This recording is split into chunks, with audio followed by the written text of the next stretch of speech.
Good evening, and welcome to BG24 Public Affairs. I'm Taryn Bass, and this is Isabella Maney and DeMonte Quincy. On tonight's show, we will be joined by a Bowling Green yoga instructor. She will be here to show us some moves and talk about the benefits of yoga. Sounds like a lot of fun. Then we will be joined by a recent BGSU grad who started the business of pet packs. He will be here to show us what's in the pack, as well as what they offer your furry friends. But it doesn't stop there. We will also be joined by a representative from the BGSU organization Vibe. They will be here to talk about the organization and what they offer to the student body. Then after that, we'll be sitting down and chatting live about everything happening in the world of pop culture. But it all happens after the break. Stay tuned.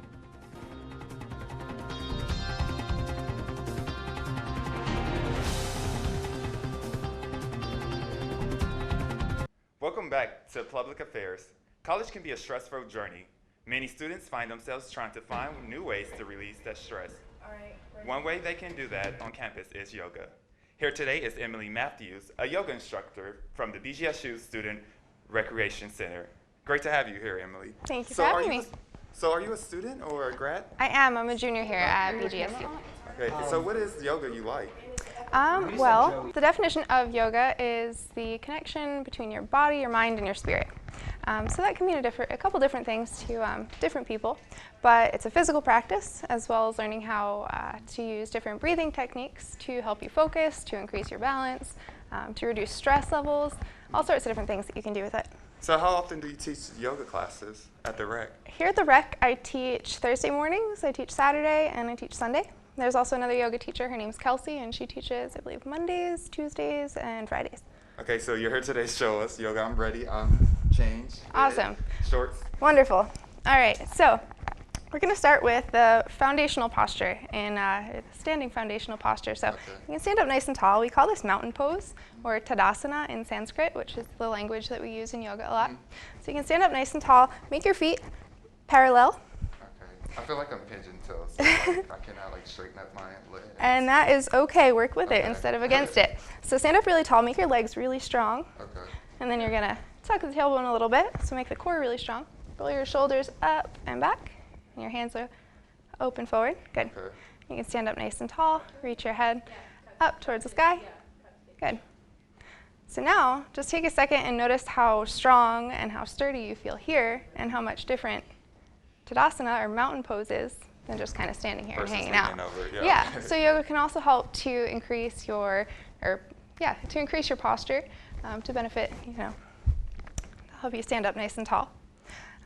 So from here, since you feel nice and sturdy and nice and tall, we're going to take it into tree pose. Tree pose, okay. Yeah, so that'll help with working on your balance.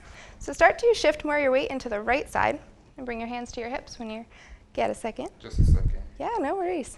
So am I shifting to the right side or more to the? Yeah, we'll start with the right side. So you're going to put more of the weight into your right foot. Okay.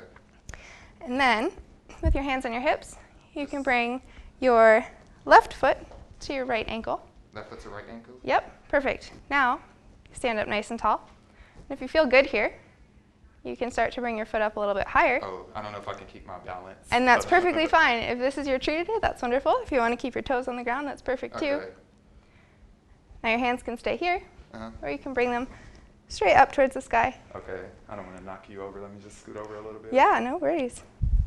So the wonderful part about yoga is that it works the whole body and the mind and the spirit, as we said. So it's not just focused on how you look physically. Right. And that's not what you're going for. Okay. You want to be here, and you want to feel comfortable, and you want to feel happy and good here. So, if you're really trying to push yourself into a posture that you're not ready for, that doesn't create that peace of mind, right? So, good. So let's switch to the other side. Put more of the weight into your left foot. Bring your hands to your hips, your foot to your ankle. Awesome. Good. Now if you want to go further, you might notice you have more balance on this side, maybe less. Everyone is different. Good. And then you can bring the arms up again. Now, the full expression of your tree pose might look like this. I do not have balance today. And it takes a lot of practice. Okay. We call it a practice because it takes a lot of practice. Now earlier you said you have to watch your lifestyle, how... There are what we call the yamas and the niyamas. They're like the morals and the ethics of the practice. So those include things like loving kindness, truthfulness, honesty, non-stealing. Goes into lots of different things. It's a good holistic practice. So we have a whole bunch of standing postures that we can work with. So you can stand on the mat, take your right foot back. Your left foot will be straight forward. Good. Again, bring your hands to your hips. Nice. And then start to bend into your front knee. Now, if you feel like your knee can go way past your ankle, just make your stance a little bit wider.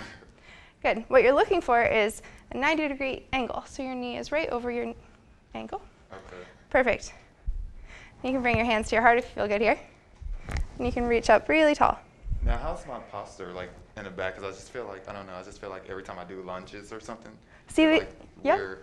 Okay. Yoga's a little bit different, but you look great. Okay. As long as you feel good here. Cool. What we say a lot is you want to be grounded.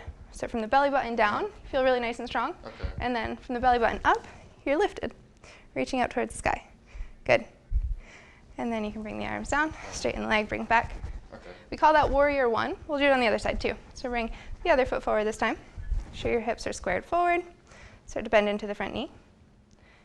Perfect. And you can bring your arms all the way up again. Nice. So we call this Virabhadrasana 1 or Warrior 1. That's the Sanskrit term for it. Are there Good. So this is increasing your muscle strength also. So we use a lot of the postures to increase flexibility, a lot for balance, focus, as I said. Good, and you can step out of it. Cool, thank you. Are there any special yoga events coming up that you want us to know about? Yeah, October 20th at 9 p.m. That whole week is Love Your Body Week through the university, and I will be teaching Yoga Under the Stars at 9 p.m. outside near the Union. Or no, yeah, over there somewhere. It'll be in the campus updates and everything. So 9 p.m. October 20th, Love Your Body Week. We're going to do a full practice talking about how awesome you are just as you are. Thanks for that good instructions, and you heard it best from Emily. Thanks for being here. Up next, Isabella will be here to talk to BGSU graduate Rick Hall and his new round of business. It's always good to see fellow Falcons taking on the business world. Here with me today is recent BGSU graduate Rick Hall, the creator and founder of the business Pet Packs. Great to have you here, Rick. Thank you. Glad to be here. Yeah. Okay, so I guess basically, so when did you graduate this past spring? This past summer. Okay, August. cool. So what did you major in? Are you in the business field? Yes. So I graduated with my business administration degree with individualized business specialization, and I minored in entrepreneurship as well. Okay, so being a young entrepreneur, you know, what is your business of Pet Packs? What can you tell us about it? Okay, so yeah, it is a monthly subscription service for your pets. You sign up, it's a monthly subscription, you go to our website, and what you do is you get a box like this full of treats, toys, different stuff like that. All the things up here are some of the things that you would find in a pet pack. We do multiple different types of animals. We do a lot of different customization. It's a lot of fun. So why pets? What inspired this whole idea? I love pets. I've always had pets. My parents have always made fun of me because it seems like our house has always been a zoo. Basically had every type of pet under the sun. Right now, I live in a small one-bedroom apartment, so I'm limited to one, but a dog that we just adopted right here in Bowling Green from the Wood County Humane Society. But it's just always been a passion to me. It's always been something that I'm interested in. Yeah, so what kind of pets? You said you do multiple pets. Do you only have some pet packs for dogs, or do you have specific kinds? Yeah, we have very customizable packs. So they come in 3 different sizes, bronze, silver, and gold memberships. Mm-hmm. Each one comes with a different number of products, 3 to 5, 6 to 8, and then 9+. Our silver and gold memberships also allow you to customize it with different types of pets. So with the bronze, you might have it for a dog, but if you get a silver, you might be able to do it for your dog and your cat. The total animals that we do would be tiny, small, medium, and large breeds dogs, cats, and then 2 different sizes of small animals, so guinea pigs and rabbits, and then hamsters and gerbils. Mm-hmm. We also offer grain-free options for any pet pack containing dog or cat items. Okay, so why did you pick certain kinds of products? Do you have any inspiration for those or anything like that? Yeah, going into this business, there's other pet subscriptions out there. I did very extensive research into what I wanted here. I listened to what people had said about other services, and I really wanted to base this along something that people wanted. So one of our signature items that we give out every week is actually an antler chew. Oh, what's that? So Antler chew basically would replace like a dog bone for your dog. It's very safe. A lot of people don't know about rawhide, different ways rawhides are made. One of them is the way it can flake off and dogs can actually chew it and it can get into the digestive system, Right. cause a lot of damage. So antlers, it's completely chemical free, no dyes, completely natural. All the antlers that we get for our business is actually naturally shed in the wild. Dogs chew on them. The bone marrow on the inside is what makes them crave it so much, but it chews down naturally. It's not going to break off and stuff like that. Just remove it when it gets too small, but dogs go crazy for it, and it's something that we really love. It's more of a premium item, so it's something that we're very proud of providing in our boxes. That's awesome. So, so this is like what would be in a typical box. Do they change monthly? And you said it was like a subscription type thing. So, is it like a monthly change? Like, how do you do the changes? Yeah, absolutely. So it is monthly. Our customers also do have the option of doing bi-monthly. So people who have dogs or cats that make their toys last, don't go through so much toys, they can do a bi-monthly option. This would be an example of a silver pet pack. I have it mixed with cat and dog toys as well. This is actually our September box. So September 4th was World Wildlife Day.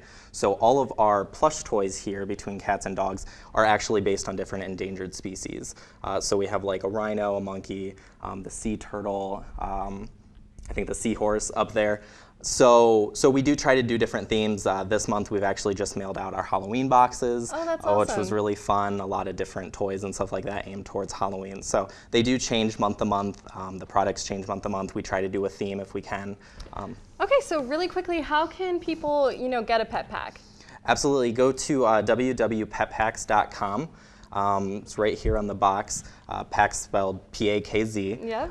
Right there on the front, they actually have the option of signing up or gifting a pack. So it's another thing they can ship it to someone as a gift, especially with like the holidays coming up. We're really trying to push that.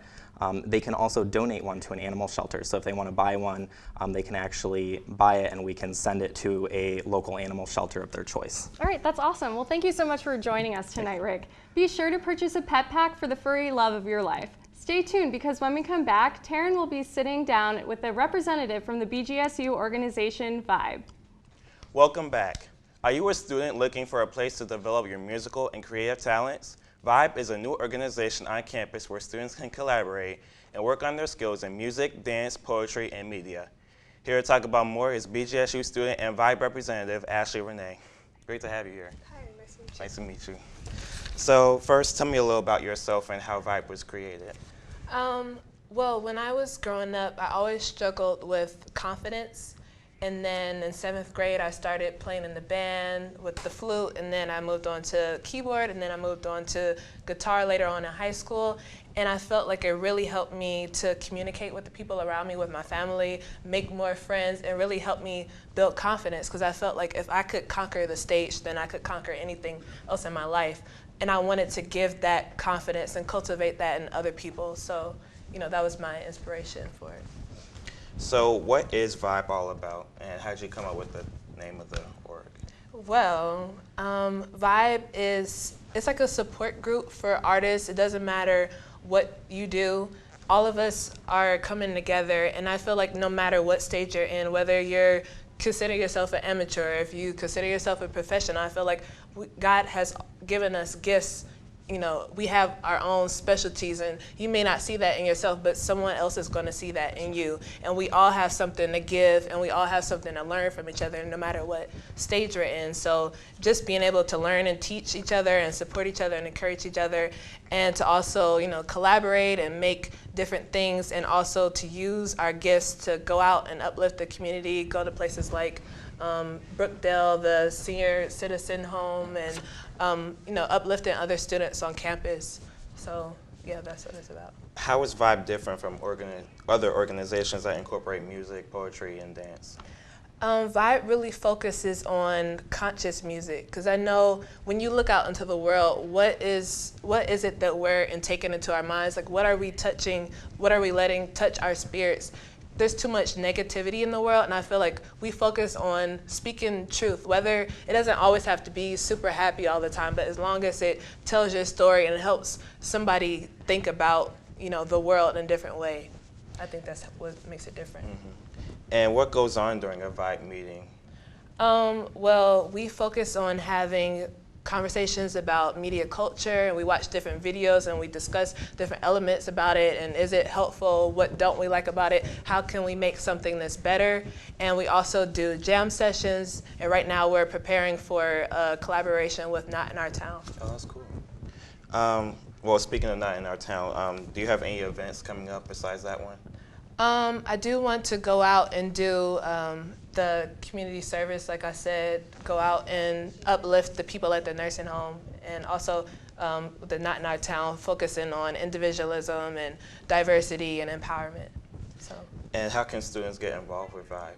Well, we have meetings always on Mondays from 7:30 to 8:30. I think the next one is going to be on the 19th, since fall break. But if anything, you can always contact me at pleasedon'tkillthevibe@gmail.com. Okay, cool. Well, thank you for being here, Ashley. Thank you, no problem. For more information on Vibe, or if you would like to join, come to the next meeting next Tuesday at 7:30 in the McDonald Hall Conference Room, or you can email Ashley at pleasedon'tkillthevibe@gmail.com. Coming up next, we're talking hot topics and pop culture. Stay tuned. Welcome back to BG24 News Public Affairs.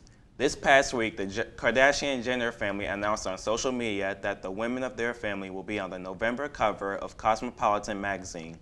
However, Cosmo is receiving backlash for putting the headline, America's First Family, on the cover. Many feel that this is a misrepresentation of whose America's First Family actually is. My question for the both of you, did Cosmo go too far? I think it was just a strange, representation. I think it's a weird headline. They're not America's First Family. They're all relatively young. I love the Kardashians as much as anyone, but I think it's just a weird approach of Cosmo. But I mean, I think that they could have just done it differently. Yeah. I can understand why. I see it's good for advertising because the Kardashians always in the media. So towards the media, they might be first family, or different Americans live up to be like the Kardashians, but still we have to pay respect to the presidents and their family. Exactly. When we think of first family, we think of the president and his family. Exactly. And so I felt like that was kind of not disrespectful, but like, why the Kardashians? Exactly, I understand they're popular and a lot of people love them, but that doesn't mean they're America's first family. Yeah, especially, because the Obama family is just such, they're so great. So I don't understand why, especially right now, we would take away from them. I think, President Obama has really have the family itself, ever since the beginning of his, first term. Michelle Obama, so many people love them, especially with the work they do. So I just think it's a very strange. I don't know if it was in reference of Kanye announcing his run for presidency. I didn't know if it was some kind of sarcasm, because that's what I thought of too. I was like, is that where they're going with it? But yeah, I don't know. I just thought it was weird. Yeah. Switching gears, actor and rapper Will Smith announced this week that he and former Fresh Prince star Jeffrey Towns, better known as DJ Jazzy Jeff, will be releasing new music and embarking on a world tour in the summer of 2016. Do you think this is a fun move for Will Smith? I do. I think, it's about time that Will Smith has gone on tour. You know what I mean? I just feel like he was so in back then. So I feel like it's only going to be cool for him. Yeah. And I think it's so funny that he's going on tour with Jazz, obviously. I think, Fresh Prince of Bel-Air has such a huge fan base, even within, the younger generation from us. It's still on TV. It's gonna be a cool tour. Yeah. I like Will better as an actor. His music, now I can see, yes, he's probably get a lot of people at his concert because people long for the Fresh Prince of Bel-Air, especially if he's teaming up with Jeff.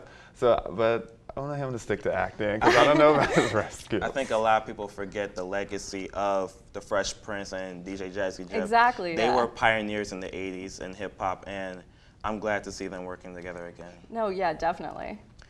Announcements weren't just being made in the music industry yesterday. Author Stephenie Meyer, best known for the Twilight Saga, announced that she will be releasing a new book with a twist on the original storyline. The book will be the 10th anniversary bonus edition titled Life and Death, where Twilight characters swap gender roles. What do you think of this new approach? I think it's weird. I don't know. Twilight is weird as it is, but I just think why, but I guess I understand like if she wants to get Twilight, you know, to live on forever. I mean, you really are with this, but it's weird. That sounds creepy. Wasn't 50 Shades of Grey a spinoff of Twilight? Or yeah, like it's like a, fan fiction, apparently. So. now that you're gender bending or whatever, I don't know. Yeah, it's kind of weird. I mean, if they turn this into a movie, then I probably won't be seeing it, but we'll see how it goes. Yeah, I think a lot of people probably feel that way, so Yeah. I guess we'll see. Yeah. Well, thank you for joining us. Be sure to tune in next week, and don't forget to tune in for tomorrow's newscast live at 5:30. Have a great night, everybody.